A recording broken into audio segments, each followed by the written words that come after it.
Inaantok na ako. Mamaya na ako mag-aani. Pupunta muna ako sa ilalim ng puno at matutulog. Ayan, si Juan, natulog na naman siya. Wala na naman siya ginagawa. Hindi na naman niya sinunod ang utos ng kanyang tatay. At dumating ang kanyang tatay. Ayan, si tatay na balbas sarado. Hinahanap na naman si Juan. Juan!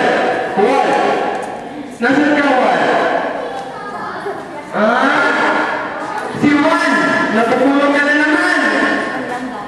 Napakabatugan mo anak ka, napakawala mo pakinabang. At sa galit ng tatay kay Juan, binuman niya ang kanyang anak na natutulog at itinapon niya sa isang napakalayo na balon na isang putas na puno-puno na ahas. Saan niya tinapon ang kanyang anak? Sa isang napakalayo na butas. At anong meron dyan sa butas na yan? Mga ahas. At pagkagising ni Juan,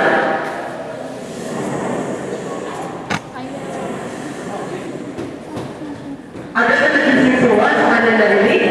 May isang nakakatakot na ahas na tumulubad sa kanyang harapan.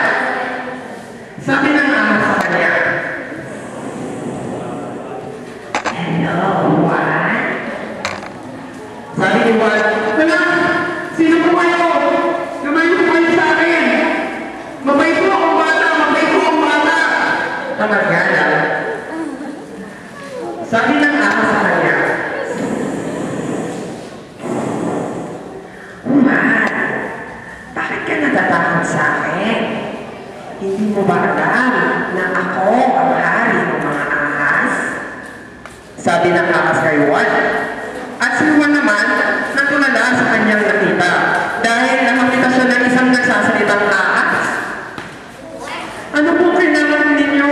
Wala po akong ginagawang masama." Sabi ni Juan dun sa ahas. Sabi ng ahas sa kanya, "Juan, huwag kang matakot sa akin. Mabait naman ako. Sa katunayan, may ibibigay pa nga ako sa'yo. Tingnan mo to."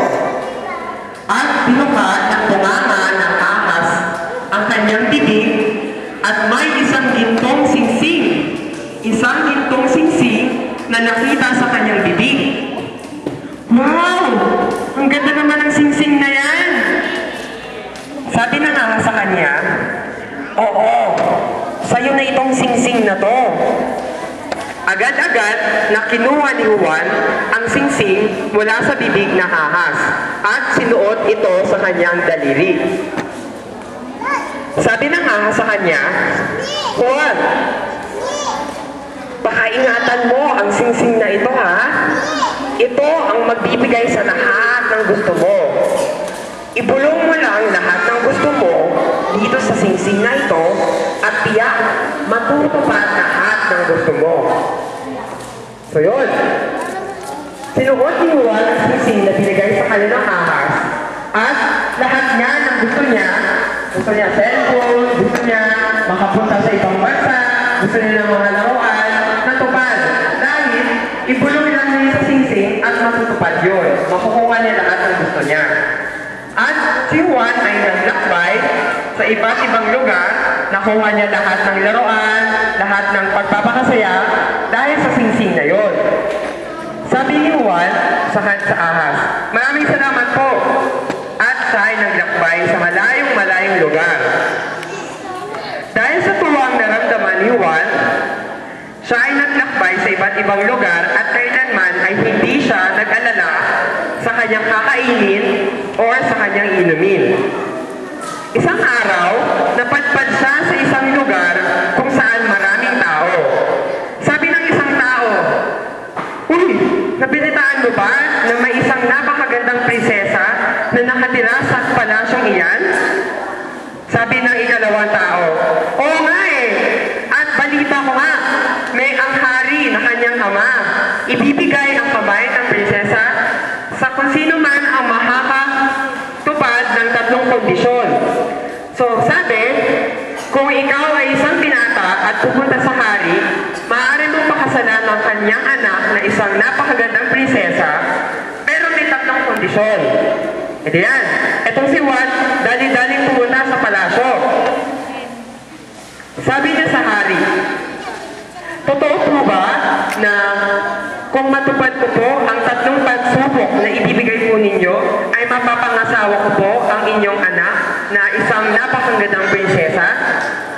Sabi ng hari, oo, mapapangasawa mo ang aking anak sa tatlong kondisyon. Kailangan mong malusutan ang tatlong pagsubok na ibibigay ko sa iyo.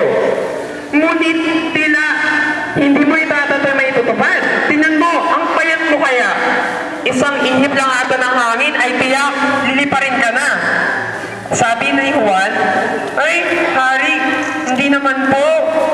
Pero sa tingin ko po, matutupad ko po ito. Lahat ng tatlong pagsubok na ibibigay ninyo. Sabihin niyo lang po. Sabi ng hari sa kanya, o sige, ang tatlo kong kondisyon. Una, kailangan mo maharap ang tigre, isang napakabagsik na tigre sa aking pamamahay. At kailangan, syempre, mapapatay mo siya. Ikalawa, kailangan mo makuha ang nagbabaga at nag-aapoy na bato mula sa isang napakalaking dragon sa kuweba. At pangatlo, kailangan mong masagot ang aking tanong. Nakuha niyo ba ang kanyang mga pagsubok? Una, kailangan niyang maharap ang at tigre. Pangatlo, kailangan niyang makuha ang bato saan? Dragon.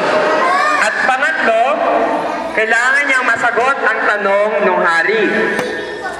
At ito na, unang pagsubok na. Si Juan ay pumunta sa pamamahay ng tigre at siya ay tila nininervyos. Siyempre, tigre pa naman yun. Ang nampit kaya ng mga tigre. Ang tigre na ito ay napakalaki at nakakatakot talaga.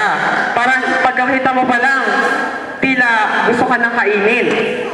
Ngunit, nakalimutan niyo ba na meron siyang isang mahiwagang singsing? Itong mahiwagang singsing nga ang tutulong sa kanya para mapatay yung tigre na yan. Sabi niya sa singsing, singsing, singsing, mahiwagang singsing, paano ko mapapatay ang tigre? Sabi ng singsing sa kanya, madali lang yan. Kumuha ka lang ng buhangin at itong buhangin na ito ay ihalo mo lang sa paminta.